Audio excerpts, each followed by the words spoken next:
nervously as we walked through the front doors of the store. Really, I tried to convince her, not wanting to confess my dancing problems. I've never had a boyfriend or anything close. I didn't go out much.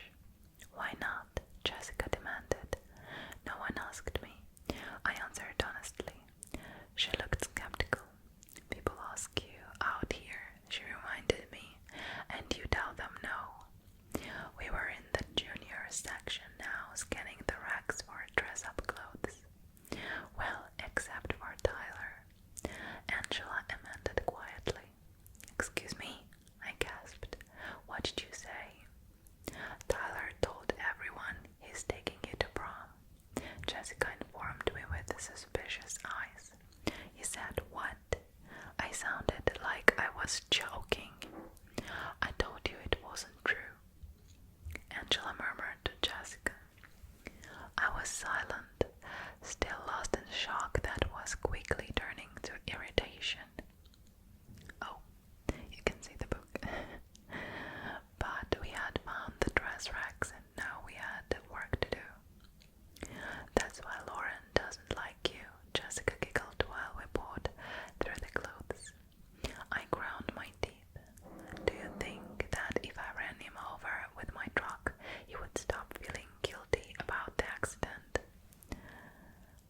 That he might give up on making amends and call it even? Maybe. Jess snickered. If that's why he's doing this. The dress selection wasn't large, but both of them found a few things to try on. I sat on a low chair just inside the dressing room, by the three-way mirror, trying to control my fuming. Jess was torn between two.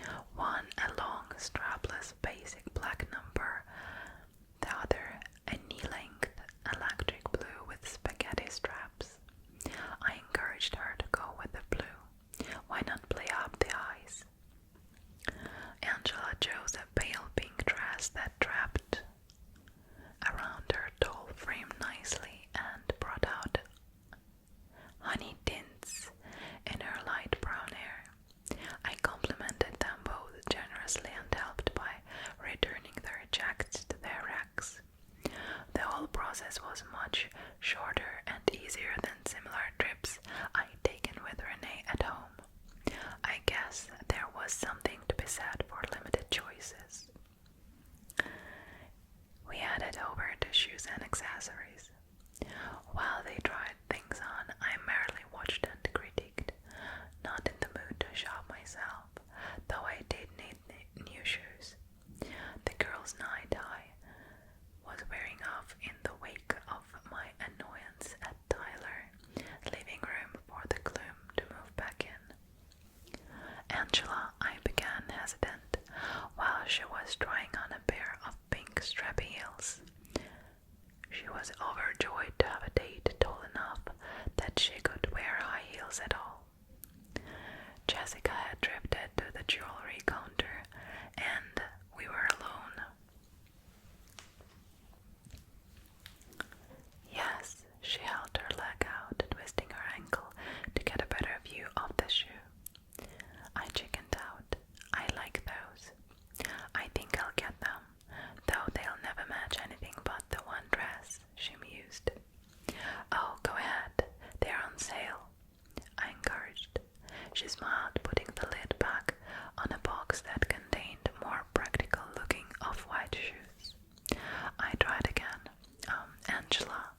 She looked up curiously. Is it normal for the Collins? I kept my eyes on the shoes to be out of school a lot. I failed miserably in my attempt to sound nonchalant. Yes, when the weather is good they go backpacking all the time, even the doctor.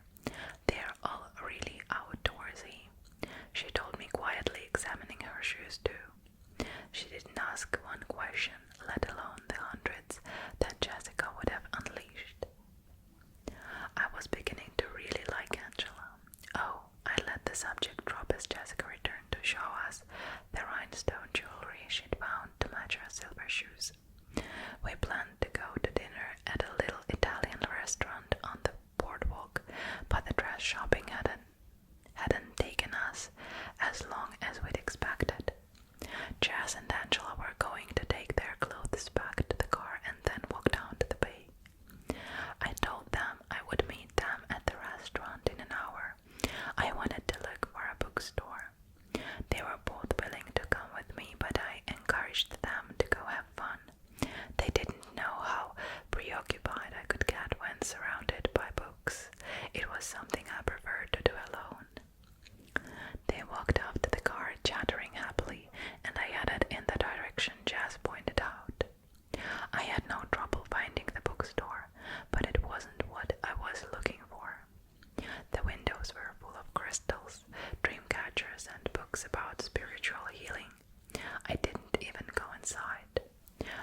see a 50-year-old woman with long grey hair worn straight down her back, clad in a dress right out of the 60s, smiling welcomingly from behind the counter. I decided that was one conversation I could skip. There had to be a normal bookstore in town.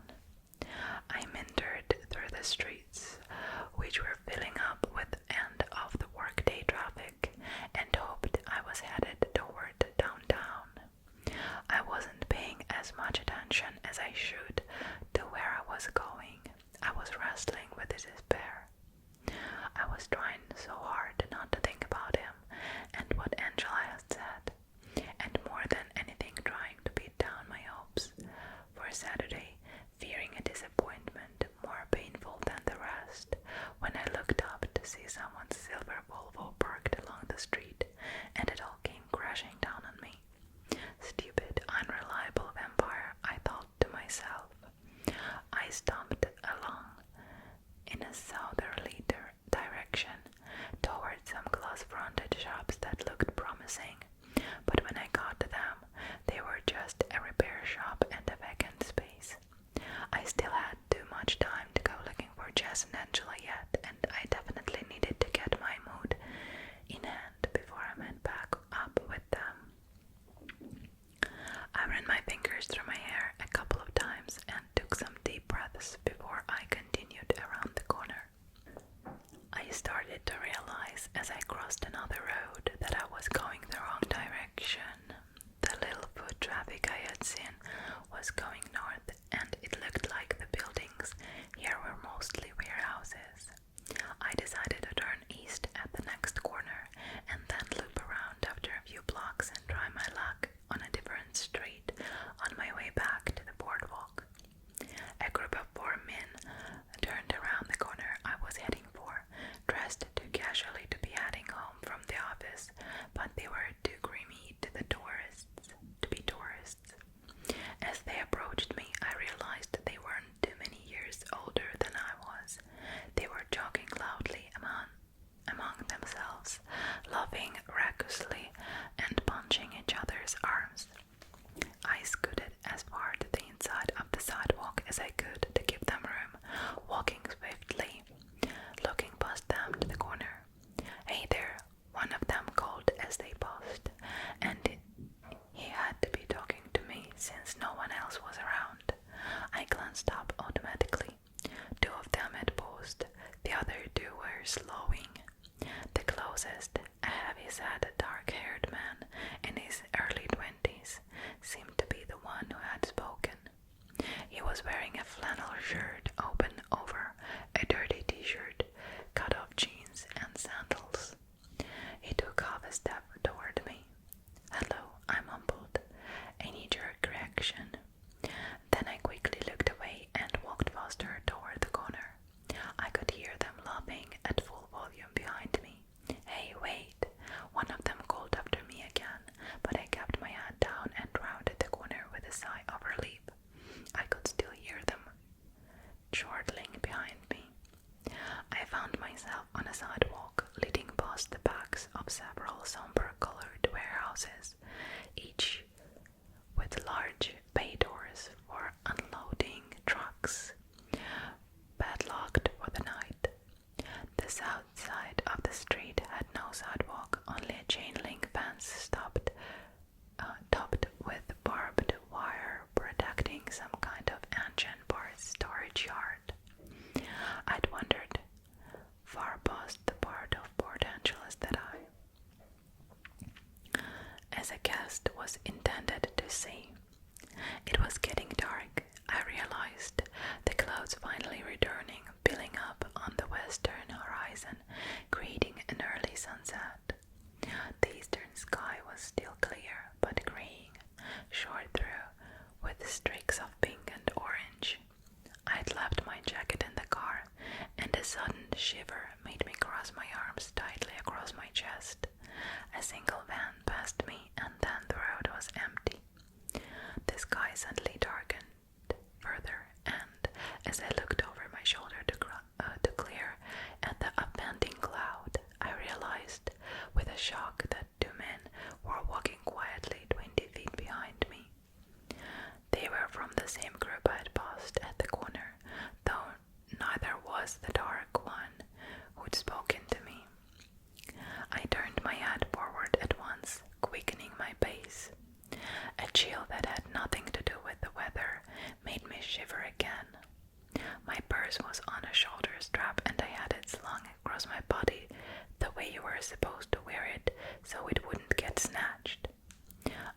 exactly where my pepper spray was, still in my duffel bag under the bed, never unpacked.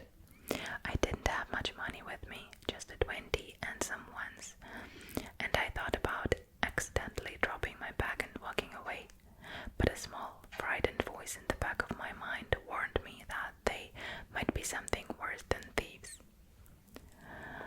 I listened intently to their quiet footsteps, which were much too quiet when compared to the boisterous noise they'd been making earlier, and it didn't sound like they were speeding up or getting any closer to me.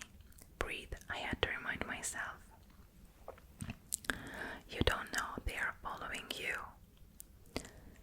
I continued to walk as quickly as I could without actually running, focusing on the right-hand turn that was only a few yards away from me now. I could hear them staying as far back as they'd been before. A blue car turned onto the street from the south and drove quickly past me. I thought of jumping out in front of it, but I hesitated, inhibited, unsure that I was really being pursued, and then it was too late. I reached the corner, but a swift glance revealed that it was only a blind drive to the back of another building. I was half turned in anticipation. I had to hurriedly correct and dash across the narrow drive back to the sidewalk. The street ended at the next corner, where there was a stop sign. I concentrated on the faint footsteps behind me, deciding whether or not to run. They sounded farther back though, and I knew they could outrun me in any case. I was sure to trip and go sprawling if I tried to go any faster. The footballs were definitely farther back. I risked a quick glance over my shoulder, and they were maybe 40 feet back now, I saw with relief, but they were both staring at me. It seemed to take forever for me to get to the corner. I kept my pace steady, the men behind me falling ever so slightly farther behind with every step. Maybe they realized they had scared me and were sorry. I saw two cars going north past the intersection I was heading for, and I exhaled in relief. There would be more people around once I got off this deserted street. I skipped around the corner with a grateful sigh and skidded to a stop. The street was lined on both sides by blank, doorless, windowless walls. I could see in the distance 2 intersections down, street lamps, cars, and more pedestrians, but they were all too far away. Because lounging against the western building, mindway down the street, were the other 2 men from the group, both watching with excited smiles as I froze dead on the sidewalk.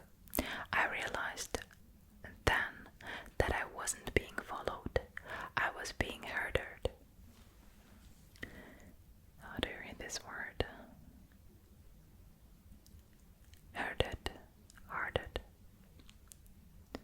Okay. I paused for only a second, but it felt like a very long time. I turned then and darted to the other side of the road. I had a sinking feeling that it was a wasted attempt. The footsteps behind me were louder now. There you are, the booming voice of the stocky, dark-haired man shattered the intense quiet and made me jump.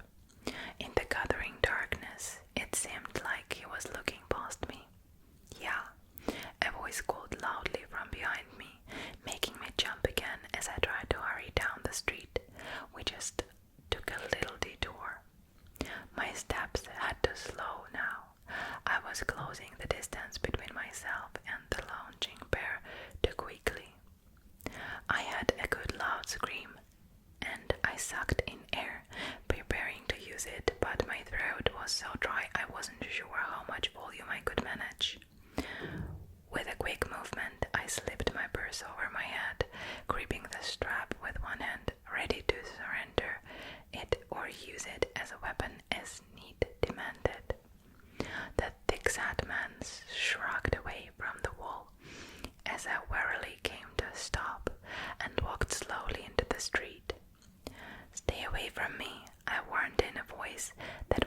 supposed to sound strong and fearless, but I was right about the dry throat. No volume.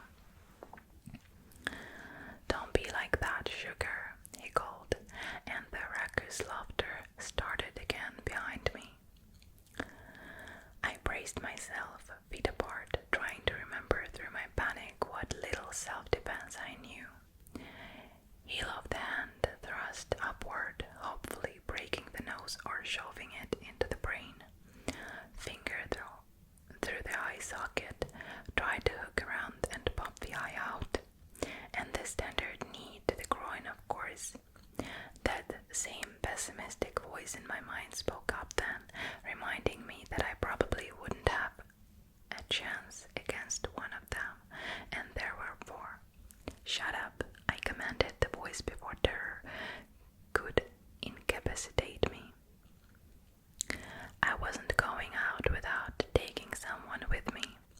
I tried to swallow so I could build up a decent scream. Headlights suddenly flew around the corner, the car almost hitting the stocky one, forcing him to jump back toward the sidewalk. I dove into the road. This car was going to stop or have to hit me. But the silver car unexpectedly fishtailed around, skidding to stop with the passenger door open just a few feet from me. Get in, a furious voice commanded. It was amazing how instantaneously the choking fear vanished, amazing how suddenly the feeling of security washed over me, even before I was off the street. As soon as I heard this voice, I jumped into the seat, slamming the door shut behind me. It was dark in the car, no light had come on with the opening of the door, and I could barely see his face in the glow from the dashboard. The tires squealed as he spun around to face north, accelerating too quickly, swerving toward the stuntmen on the street. I caught a glimpse of them, diving from the sidewalk as we straightened out and sped toward the harbor. Put on your seatbelt, he commanded, and I realized I was clutching the seat with both hands. I quickly obeyed. The snap as the belt connected was loud in the darkness. He took a sharp left, racing forward, blowing through several stop signs without a pause. But I felt utterly safe and, for the moment, totally unconcerned about where we were going. I stared at his face in profound relief that went beyond my sudden deliverance. I studied his flawless features in the limited light, waiting for my breath to return to normal, until it occurred to me that his expression was murderously angry. Are you okay? I asked, surprised at how hoarse my voice sounded. Hoarse. No, he said curtly, and his tone was livid. I sat in silence, watching his face while his blazing eyes stared straight ahead until the car came to a sudden stop. I glanced around, but it was too dark to see anything beside the back outline of dark trees crowding the roadside. We weren't in town anymore. Bella, he asked, his voice tight, controlled. Yes, my voice was still rough. I tried to clear my throat quietly. Are you all right? He still didn't look at me, but the fury was plain on his face. Yes, I croaked softly. Distract me, please, he ordered. I'm sorry, what? He exhaled sharply. Just prattle about something unimportant until I calm down, he clarified, closing his eyes and pinching the bridge of his nose with his thumb and forefinger. I racked my brain for something trivial. I'm going to run over Tyler Crowley tomorrow before school. He was still squeezing his eyes closed, but the corner of his mouth He's telling everyone that he's taking me to prom. Either he's insane, or he's still trying to make up for almost killing me last. Well, you remember it, and he thinks prom is somehow the correct way to do this. So I figure if I endanger his life then we're even, and he can't keep trying to make amends. I don't need enemies, and maybe Lauren would back off if he left me alone. I might have to total his Sandra though. If he doesn't have a ride, he can't take anyone to prom. I babbled on. I heard about that. He sounded a bit more composed. You did? I asked in disbelief, my previous irritation flaring. If he's paralyzed from the neck down, he can't go to the prom either, I muttered, refining my plan. Edward sighed and finally opened his eyes. Better? Not really. I waited, but he didn't speak again. He leaned his head back against the seat, staring at the ceiling of the car. His face was rigid. What's wrong? My voice came out in a whisper. Sometimes I have a problem with my temper, Bella. He was whispering, too, and as he stared out the window, his eyes narrowed into slits. But it wouldn't be helpful for me to turn around and hunt down those. He didn't finish his sentence, looking away, struggling for a moment to control his anger again. At least, he continued, that's what I'm trying to convince myself. Oh, the word seemed inadequate, but I couldn't think of a better response. He sat in silence again. I glanced at the clock on the dashboard. It was past 6:30. Jessica and Angela will be worried, I murmured. I was supposed to meet them. He started the engine without another word, turning around smoothly and speeding back toward town. We were under the street lights in no time at all, still going too fast. Waving with ease through the cars, slowly cruising the boardwalk. He parallel parked against the curb, in a space I would have thought much too small for the Volvo, but he slid in effortlessly in one try. I looked out the window to see the lights of La Bella Italia, and Jess and Angela just leaving, pacing anxiously away from us. How did you know where? I began, but then I just shook my head. I heard the door open and turned to see him getting out. What are you doing? I asked. I'm taking you to dinner. He smiled slightly, but his eyes were hard. He stepped out of the car and slammed the door. I fumbled with my seatbelt and then hurried to get out of the car as well. He was waiting for me on the sidewalk. He spoke before I could.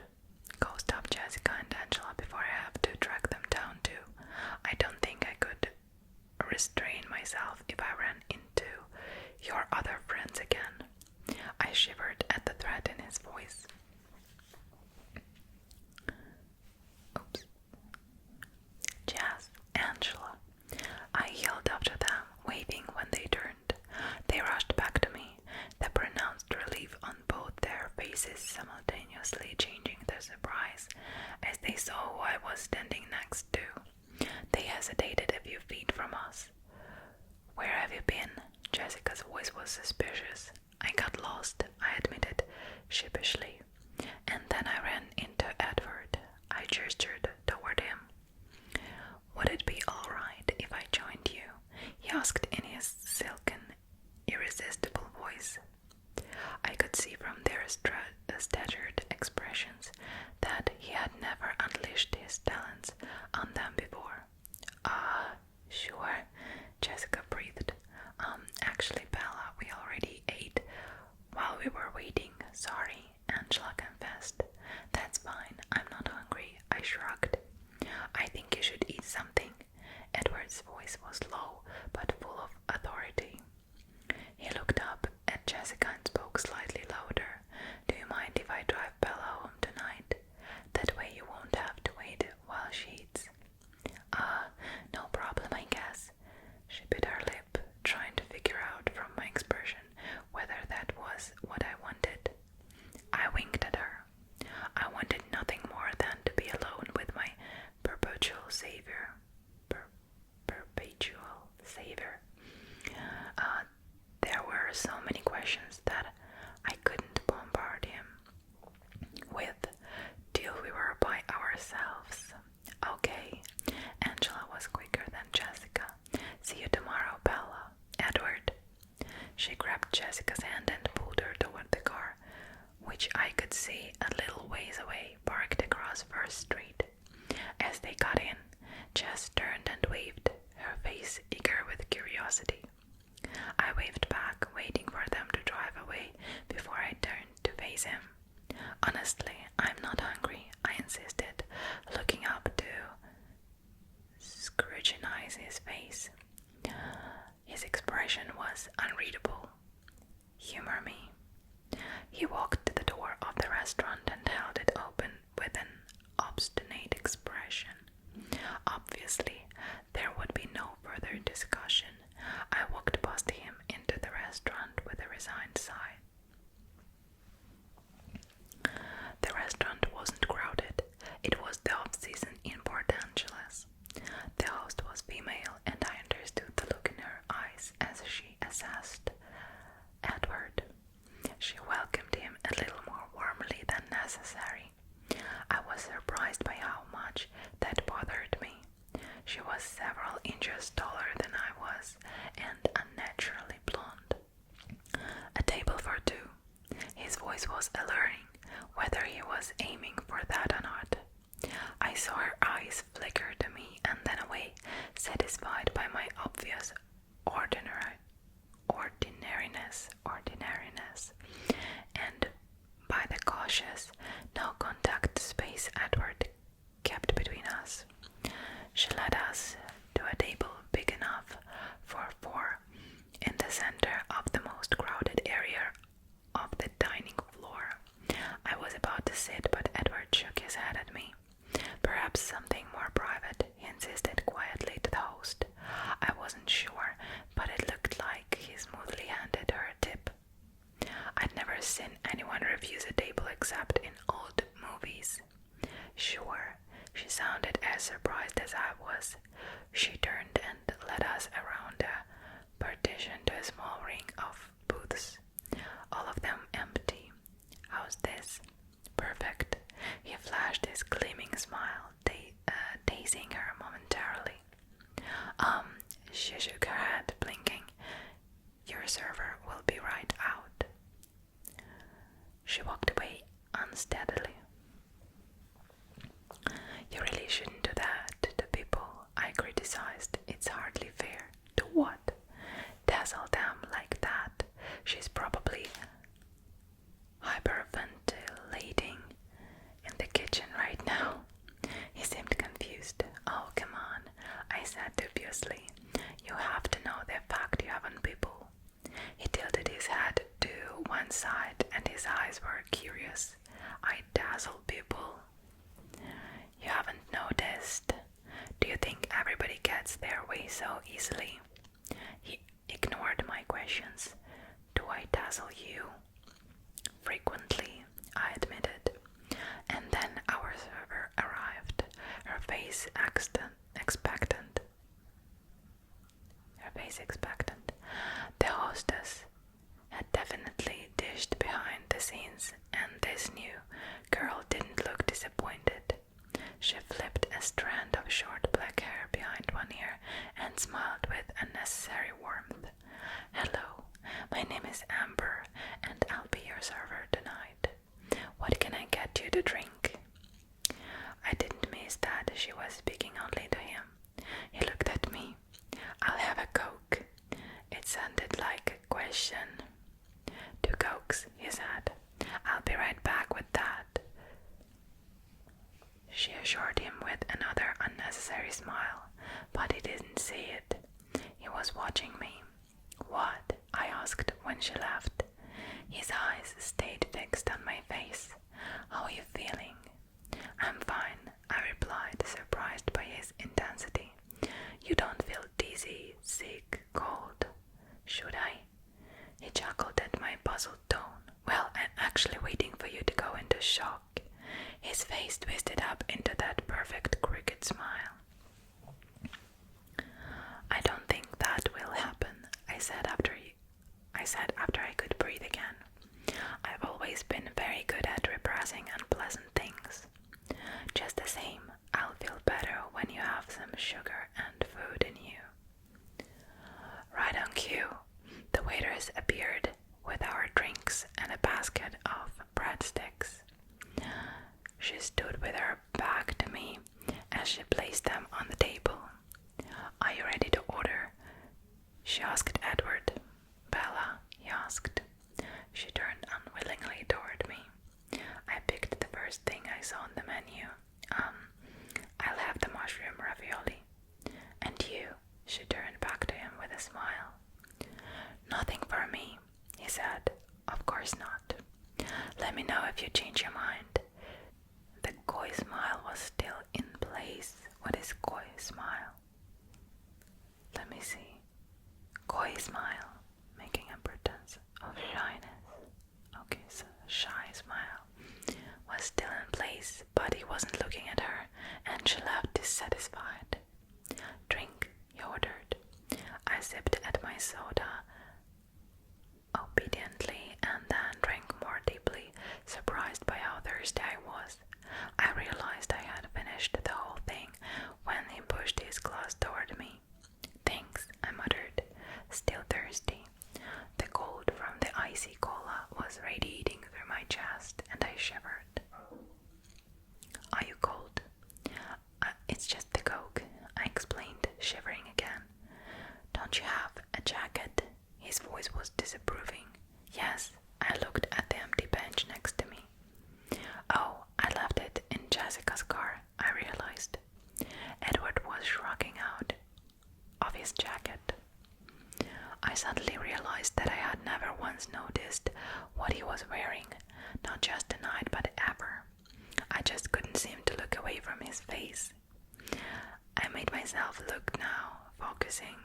He was removing a light beige leather jacket now. Underneath, he wore an ivory turtleneck sweater. It fit him snugly, emphasizing how muscular his chest was.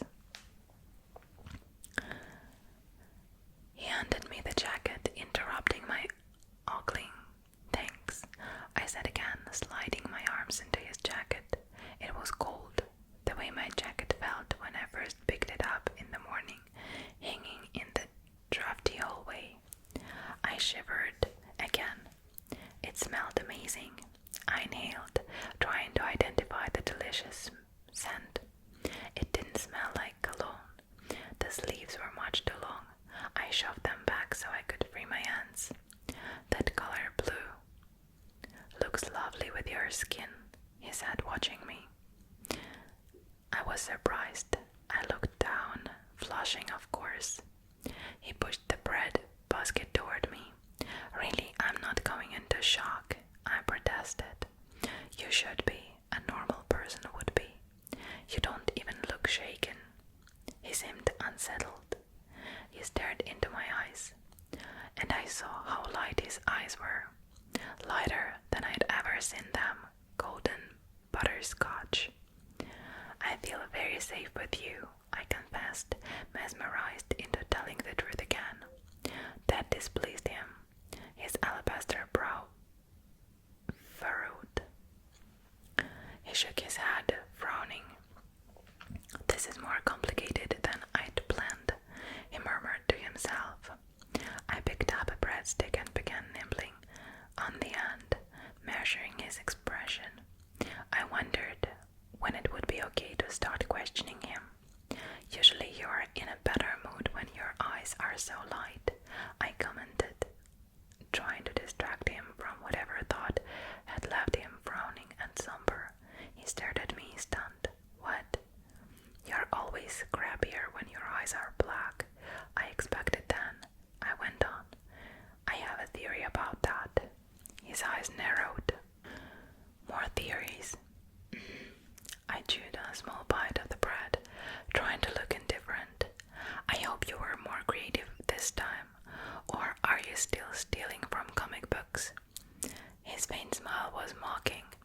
His eyes were still tight. Well, no, I didn't get it from a comic book, but I didn't come up with it on my own either, I confessed. And, he prompted. But then the waitress strode around the partition with my food. I realized we'd been unconsciously leaning toward each other across the table because we both straightened up as she approached. She sat the dish in front of me. She looked pretty good and turned quickly to Edward. "Did you change your mind?" she asked. "Isn't there anything I can get you?" I may have been imagining the double meaning in the words. "No, thank you, but some more soda would be nice." He gestured with a long white hand to the empty cups in front of me. "Sure." She removed the empty glasses and walked away. "You were saying?" he asked. "I'll tell you about it in the car if I paused. "There are conditions." He raised one eyebrow, his voice ominous. "I do have a few questions, of course." "Of course." The waitress was back with 2 more cokes. She set them down without the word this time and left again. I took a sip. "Well, go ahead." He pushed, his voice still hard. I started with the most undemanding, or so I thought. "Why are you in Port Angeles?" He looked down, folding his large hands together slowly on the table. His eyes flickered up at me from under his lashes, the hint of a smirk on his face. "Next." "But that's the easiest one," I objected. "Next," he repeated. I looked down, frustrated. I unrolled my silverware, picked up my fork and carefully speared a ravioli. I put it in my mouth slowly, still looking down, chewing, while I thought. The mushrooms were good. I swallowed and took another sip of Coke before I looked up. "Okay then," I glared at him and continued slowly. "Let's say hypothetically, of course, that someone could know what people are thinking, read minds, you know, with a few exceptions. Just one exception, hypothetically." He corrected. "All right, with one exception then." I was thrilled that he was playing along, but I tried to seem casual. "How does that work? What are the limitations? How would that someone find someone else at exactly the right time? How would he know she was in trouble?" I wondered if my convoluted questions even made sense. "Hypothetically?" he asked. "Sure." "Well, if that someone, let's call him Joe," I suggested. He smiled really. "Joe then. If Joe had been paying attention, the timing wouldn't have needed to be quite so exact." He shook his head, rolling his eyes. "Only you could get into trouble in a town this small. You would have devastated their crime rate statistics for a decade, you know." We were speaking of a hypothetical case, I reminded him frostily. He laughed at me, his eyes warm. "Yes, we were," he agreed. "Shall we call you Jane?" "How did you know?" I asked, unable to curb my intensity. I realized I was leaning toward him again. He seemed to be wavering, torn by some internal dilemma. His eyes locked with mine, and I guessed he was making the decision right then whether or not to simply tell me the truth. "You can trust me, you know," I murmured. I reached forward without thinking to touch his folded hands, but he slid them away minutely, and I pulled my hand back. "I don't know if I have a choice anymore." His voice was almost a whisper. "I was wrong. You are much more observant than I gave you credit for." Observant. "I thought you were always right." "I used to be." He shook his head again. "I was wrong about you on one other thing as well." You're not a magnet for accident. That's not a broad enough classification. You are a magnet for trouble. If there is anything dangerous within a 10-mile radius, it will invariably find you. And you put yourself into that category, I guessed. His face turned cold, expressionless. Unequivocally. Strange word. I stretched my hand across the table again, ignoring him when he pulled back slightly once more to touch the back of his hand shyly with my fingertips. His skin was cold and hard like a stone. Thank you. My voice was fervent with gratitude. That's twice now. His face softened. Let's not try for three, agreed. I scowled but nodded.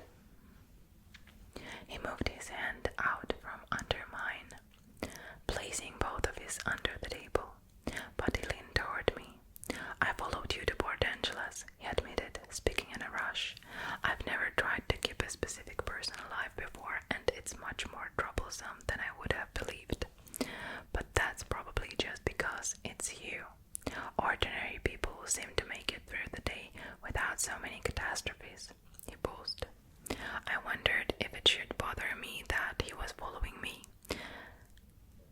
Instead, I felt a strange surge of pleasure. He stared, maybe wondering why my lips were curving into an involuntary smile. Did you ever think that maybe my number was up the first time with the fan and that you've been interfering with fate? I speculated, distracting myself. That wasn't the first time, he said, and his voice was hard to hear. I stared at him in amazement, but he was looking down. Your number was up the first time I met you. I felt a spasm of fear at his words, and the abrupt memory of his violent black hair that first day. But the overwhelming sense of safety I felt in his presence stifled it. By the time he looked up to read my eyes, there was no trace of fear in them. You remember? He asked, his angel's face grave. Yes, I was calm, and yet here you sit. There was a trace of disbelief in his voice. He raised one eyebrow. Yes, here I sit. Because of you, I paused. Because somehow you knew how to find me today, I prompted. He pressed his lips together, staring at me through narrowed eyes, deciding again. His eyes flashed down to my full plate and then back to me. You eat, I'll talk, he bargained. I quickly scooped up another ravioli and popped it into my mouth. It's harder than it should be, keeping track of you. Usually I can find someone very easily, once I've heard their mind before. He looked at me anxiously, and I realized I had frozen. I made myself swallow, then stuffed another ravioli and tossed it in. I was keeping tabs on Jessica, not carefully, like I said. Only you could find trouble in Port Angeles, and at first I didn't notice. When you took off on your own. Then when I realized that you weren't with her anymore, I went looking for you on the bookstore. I saw in her head. I could tell that you hadn't gone in, and that you'd gone south, and I knew you would have to turn around soon, so I was just waiting for you, randomly searching through the thoughts of people on the street to see if anyone had noticed you, so I would know where you were. I had no reason to be worried, but I was strangely anxious. He was lost in thought, staring past me, seeing things I couldn't imagine. I started to drive in circles, still listening. The sun was finally setting, and I was about to get out and follow you on foot. And then he stopped, clenching his teeth together in sudden fury. He made an effort to calm himself. Then what? I whispered. He continued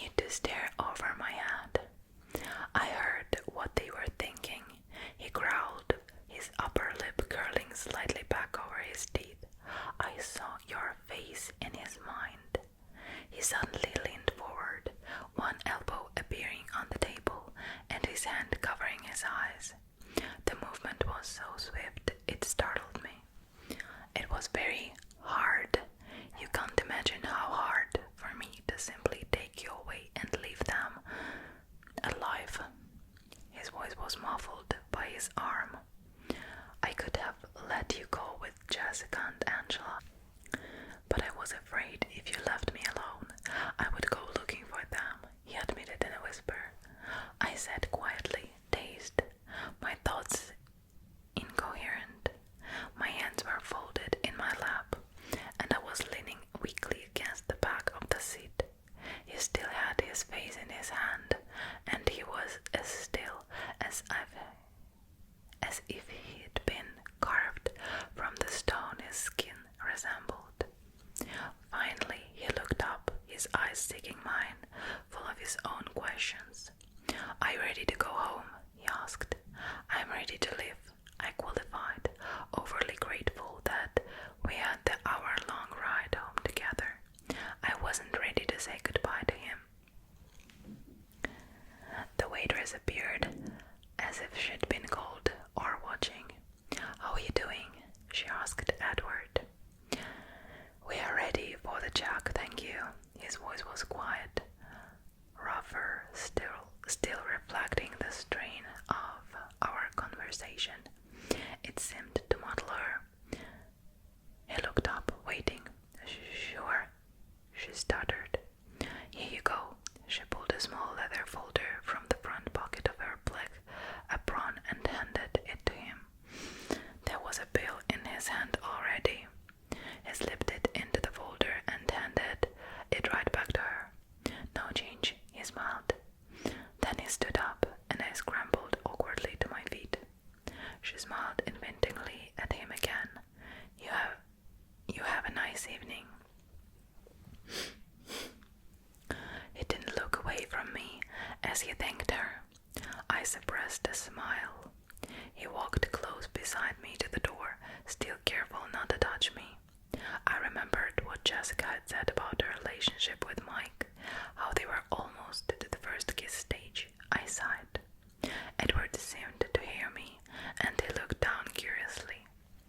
I looked at the sidewalk, grateful that he didn't seem to be able to know what I was thinking. He opened the passenger door, holding it for me as I stepped in, shutting it softly behind me. I watched him walk around the front of the car, amazed yet again by how graceful he was. I probably should have been used to that by now, but I wasn't. I had a feeling Edward wasn't the kind of person anyone got used to. Once inside the car, he started the engine and turned the heater on high. It had gotten very cold, and I guess the good weather was at an end. I was warm in his jacket though, breathing in the scent of it when I thought he couldn't see. Edward pulled out through the traffic, apparently without a glance, flipping around to head toward the freeway. No, he said significantly, it's your turn.